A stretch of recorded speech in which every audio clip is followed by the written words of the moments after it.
Hi, hello, it's Nikki, and welcome to my messy bookshelf. Today I'm here with a tag video. So, this is the Bookish Elements tag. This tag is an original tag created by Sarah at My Granny Era, and I was tagged by Pat at Book Chat with Pat. So this sounded like a very fun tag to do, and I mean most tags are fun, but yes, this was a very enjoyable tag to watch and to come up with answers for. So the first prompt is, how do you feel about foreshadowing or dropped hints? And I think foreshadowing can be wonderful if it's done well.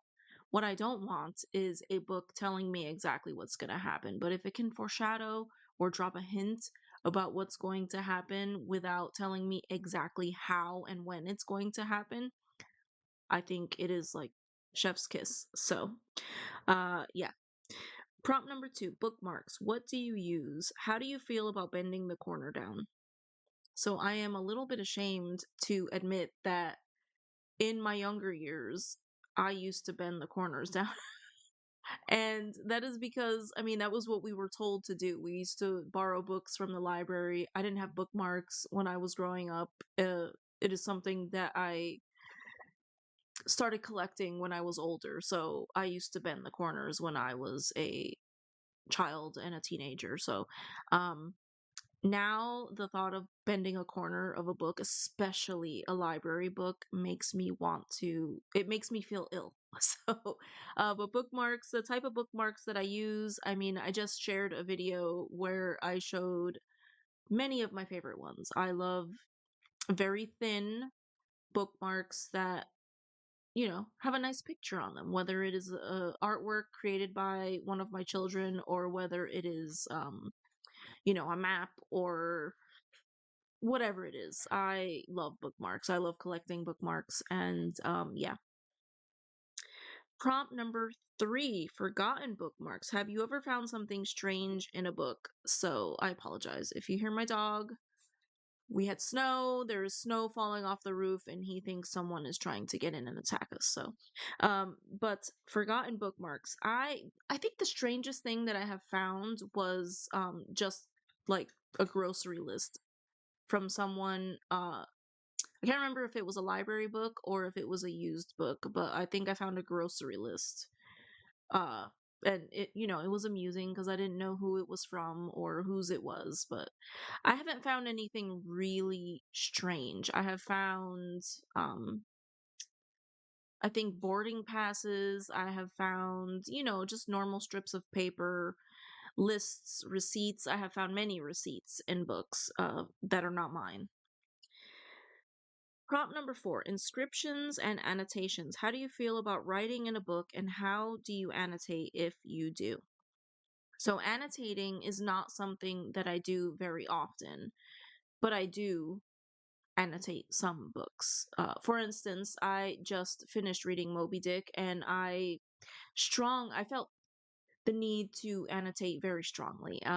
I was highlighting, so I'll highlight if I feel that it's important and if it's a book that is mine, especially if it's a paperback book. But I'll highlight, I'll write in the margin sometimes, which I did in Moby Dick with pencil, sometimes with a very thin pen. I have one pen here and it's a very thin ballpoint pen. This is, I think, a .37. But I'll do that. But as far as inscriptions go, I enjoy inscriptions if it's a special book. So I, for instance, have inscribed books that I have purchased for my children. Um, I also treasure a book. It's a devotional that my mother had gifted to me when I was a teenager, and I just came across it recently, and it was very meaningful for me to come across that, being that she's been gone for the last couple of years. So it was it choked me up a lot. So inscriptions, I love them if it's a meaningful book. Prompt number 5, introductions and footnotes. Do you read them or do you avoid them? What makes a good introduction? So I think that a good introduction is by a scholar in the field, if it's nonfiction, or an author who writes similar types of books. So I will read that. As far as footnotes, I often read footnotes while I am reading the text. So, for instance, Moby Dick, I just read that, and I will keep talking about it, but uh, the footnotes, I was reading them as soon as I got to the little asterisk by the word that had a footnote. So I'll read it simultaneously. But introductions, I usually don't like to read them because often if it's a book that I have not read before, if it's a classic or a nonfiction, I don't want to get spoilers. You know, sometimes they will spoil what you are about to read by telling you specific details about what's going to happen. So if it's an introduction, often I will read it. I'll read it at the end after I finish the book.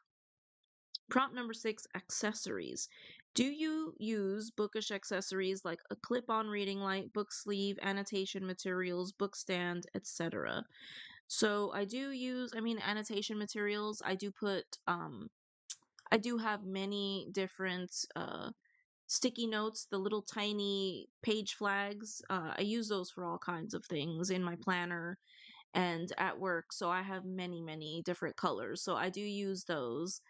Um, highlighters. I do have a book light. I don't use it very often because I feel like it's very heavy and it'll fall off of the book. So it's not a necessity for me.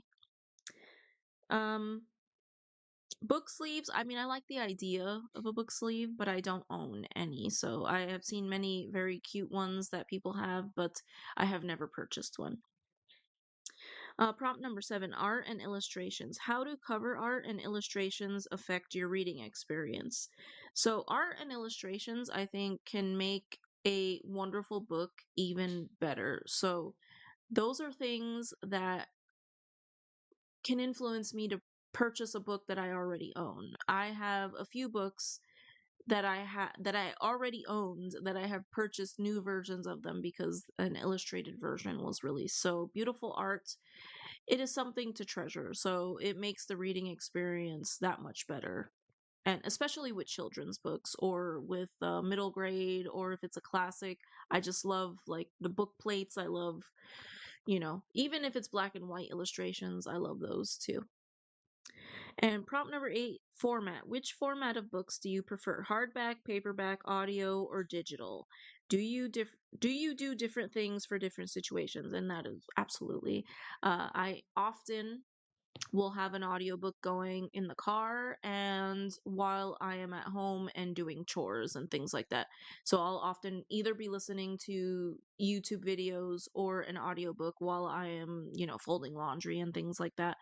But my commute, I always have an audiobook going. I cannot remember the last time I listened to music in the car. Um, Digital books, I often will save those for if I am unexpectedly in a waiting room or something like that. Um, Hardbacks, I love them. I think they're beautiful and I will buy and read hardbacks. But for me, the best reading experience is a nice paperback, very floppy paperback book. And that to me is just the best. And then prompt number 9 is to tag some people. So I feel like I have seen many of my favorite booktubers doing this lately. So I will tag some people below. But again, if you are watching this and you are interested in this tag, consider yourself tagged. But I thank you so much if you made it to the end of this video, and I hope to see you in the next one. Take care. Bye.